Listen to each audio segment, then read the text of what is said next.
이번 시간에는 김유정 작가의 만무방이라는 작품 설명 진행하도록 하겠습니다.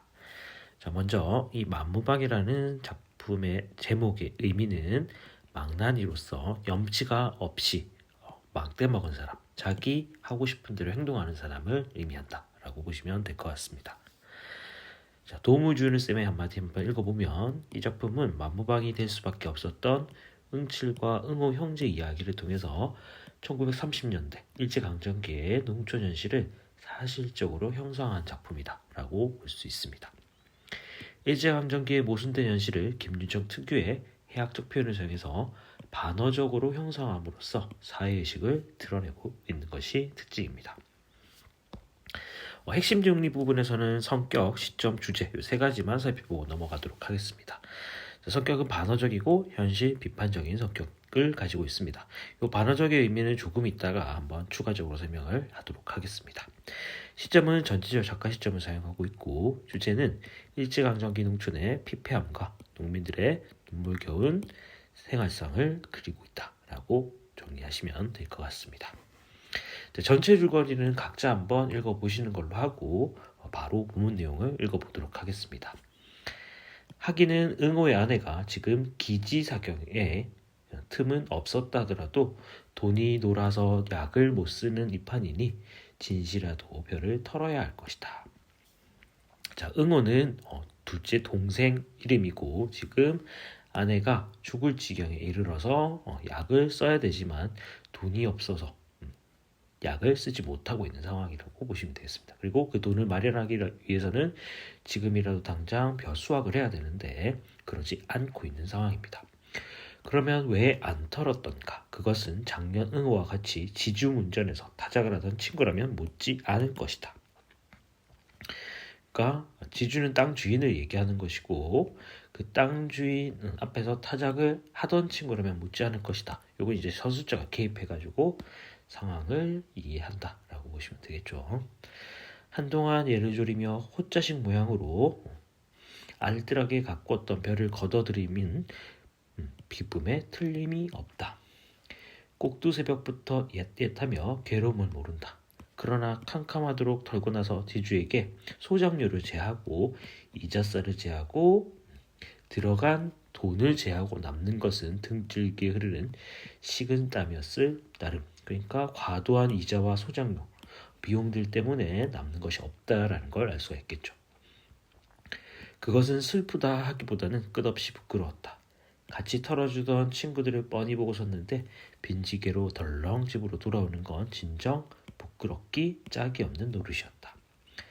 참다 못해 응호의 눈에 눈물이 흘렀던 것이다. 그래서 열심히 농사를 지어도 소장농에게는 돌아오는 것이 없는 현실에 대해서 서글픔을 느꼈다는 걸 알 수가 있겠습니다. 가뜩이나 엎치고 덮치더라도 올해는 그나마 흉작이었다. 상황이 더 안 좋은 상황이네요. 새바람과 비의 변은 객게 비틀렸다. 이놈을 가을 하다가는 걷어들이다가는 먹을 게 남지 않으면 물론이고 빚도 다 갚지 못할 모양이다. 애라리 빌어먹을 거 너희들끼리 캐다 먹든 말든 마음대로 하라고 내던져 두지 않을 수 없었다. 별을 걷어들이다 말만 나면 빚재등이들이 우르르 몰려들 테니까. 그래서 이 하늘색으로 가로를 친 부분은 인물의 심리를 간접 인용의 형식으로 제시하고 있다는 것도 체크를 해두시면 좋을 것 같습니다. 응호가 이 아내를 찾아올 때 꼭 3년간 머슴을 살았다. 그처럼 먹고 싶던 술 한 잔 못 먹고 그처럼 침을 삼키던 개고기 한 마리를 못 샀다. 그리고는 사경을 월급을 받는 대로 꼭꼭 이자를 놓았으니 후일 이자에 대한 빚을 썼던 것이다. 이렇게 근사까지 모아 얻은 계집일이지만 한두 해가 못 가서 이 꼴이 되고 만 것이다. 그러니까 아내를 얻기 위해서 빚도 지고 열심히 살긴 살았지만 지금 2년이 채 되지 못해서 아내가 병에 걸렸다라는 걸 이해하시고 넘어가시면 될 것 같습니다. 그러나 이 병이 무슨 병인지 도무지 모른다. 의원에게 한 번이라도 변변히 제대로 보여본 적이 없다. 혹 안다는 사람의 말인즉 뇌점이 어렵다 한다. 폐결핵에 걸렸다라는 것도 추측해 볼 수 있겠네요. 돈만 있으면야 뇌점이고 연병이고 알 바가 못 될 것이지만 사날 전 거리로 쫓아나오며 성님 하고 파렴치 적에 응어도 어지간히 급한 모양이었다. 왜? 응치리가 몸을 돌리니 허둥지둥 그 말이 이제는 별도리가 없다. 있다면 꼭 한 가지가 나왔으니 그것은 엊그저께 산신을 부리는 노인이 이 마을에 오지 않았던가. 그러니까 무당 정도로 보시면 되겠습니다. 그 노인이 응어를 특히 동정하여 15만 원만 들여서 산치성을 올리면 씻은 듯이 낫게 해주리라는데 성님은 언제나 돈을 만들 수 있죠. 그거 안 된다. 치성에 들여 날병이면 그냥 안 낫겠니? 그러니까 응칠 입장에서는 이렇게 무당에게 보여주는 것보다는 그냥 뭐 의미가 없다. 무당에게 이 아내의 병을 치료하게 하는 것은 의미가 없다. 차라리 그냥 기다려보자 라고 얘기를 하고 있습니다. 하여 예전에 딱 띄고 그렇게 내모래던 예전에는 계집 다 버리고 날 따라 나서랬지 하고 그래 농꾼의 살림이란 게 제 목맥이라니. 그러니까 농사 짓는 것은 자기를 죽이는 일이다. 자기를 더 고통스럽게 하는 일이다 라고 생각하고 있는 거죠. 그러나 아우가 아무 말 없이 몸을 획 돌려 집으로 돌아갈 때 응치는 속으로 또 괜한 소리를 하였다라고 후회를 하였다. 다 내용입니다. 한 식경쯤 지났을까 도적은 다시 나타난다. 눈두개에 머리만 내놓고 사면을 둘병거리더니 그제서야 기어 나온다. 자, 가운데 부분이 이제 생략되어 있는데 그 응오의 논을 수확하지 않고 있었죠. 그 수확하지 않고 있던 논의 벼가 사라지는 사건이 생기게 됩니다. 그래서 그것을 훔쳐간 범인으로 응칠이가 의심받게 되는데 응칠은 그것을 의심을 풀기 위해서 지금 응원의 논에서 범인을 잡기 위해서 숨어 있는 상황입니다. 눈에는 눈만 내놓고 수건인지 뭔지 헝겊이 가려져 있었다. 보찜을 등에 메고는 허리를 굽으시 뺑소니를 놓는다. 그러자 응칠이가 날쌔게 달려들어 이 자식 남의 벼를 훔쳐가느냐 하고 대포처럼 고함을 지르니 눈뚝으로 그대로 대굴대굴 굴러서 떨어진다.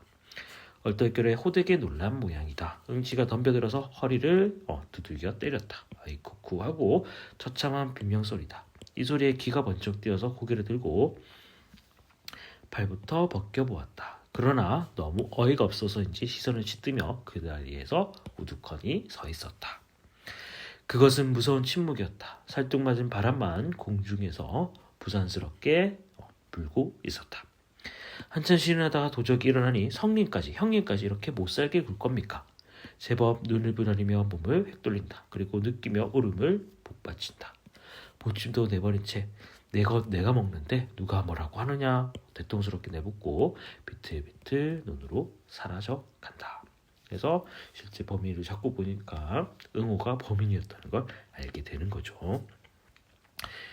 그래서 이 반어적 상황이라는 거는 이 표면적으로는 자기 별을 자기가 훔친 것에 이 상황을 반어적 상황이다라고 보시면 되겠습니다. 그래서 이를 통해서 웃음을 유발하고 있는 구조다라고 보시면 되겠고, 그러면 이런 자기의 별을 자기가 훔칠 수밖에 없었던 이면에는 뭐가 있느냐?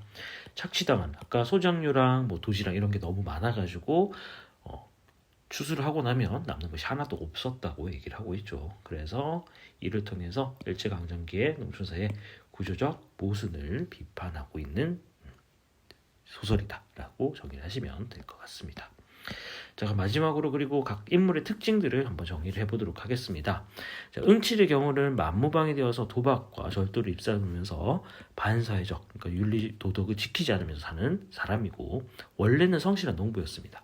하지만 쌓여가는 빚 때문에 떠돌이 신세가 되었고 지금은 그냥 남의 집에서 뭐 닭을 훔치거나 배를 훔치면서 살아가고 있는 인물입니다. 다만 형제가 가득하고 적극적으로 현실을 대응하는 인물로 그려지고 있습니다. 그에 반해서 은호는 순박하고 성실한 농꾼입니다. 별을 수확해봤자 지주와 빚쟁이에게 빼앗긴 절망적인 상황에 처해 있고 자신의 눈의 별을 몰래 훔치는 소극적 대응 방식을 보여주는 인물이다 라고 보시면 될 것 같습니다. 자, 그래서 지금까지 김유정 작가의 만문박이라는 작품을 설명 진행하였습니다.